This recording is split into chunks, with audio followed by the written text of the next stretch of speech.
Hola, ens diem Clara, Yahya, Oriol. Jo explicaré les diverses capes del Sol. Al Sol hi ha 3 capes que contenen diferents materials. La capa superior del Sol conté sorra, argila, aigua, aire i humus.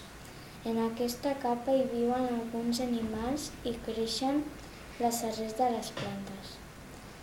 La capa intermèdia del Sol conté pedres, sorra, argila i una mica d'aigua.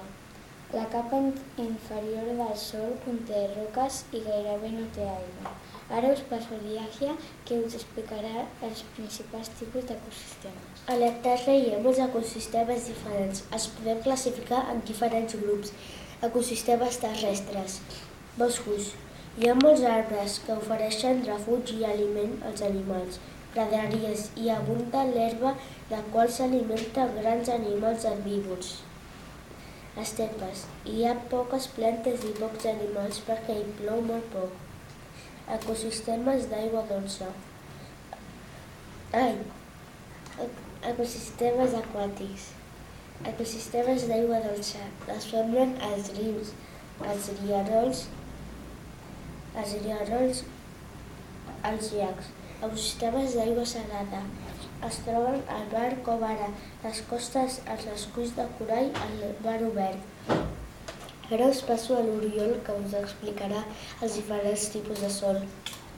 Diferents tipus de sol. Platja de sorra fina a Salou.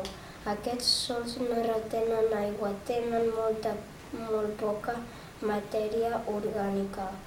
La serralada de Montserrat.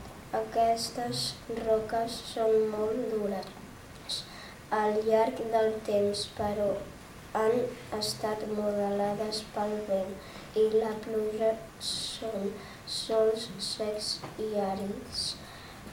Sòl argilós al Papio. Aquests sòls estan formats per argila de grans molt fins de color vermellós. Retenen aigua i són bons per al conreu. Bosc humit al Montseny. En aquests sòls hi ha molta matèria orgànica en descomposició. Els reporters Yahya, Oriol i Clara us diem adeu.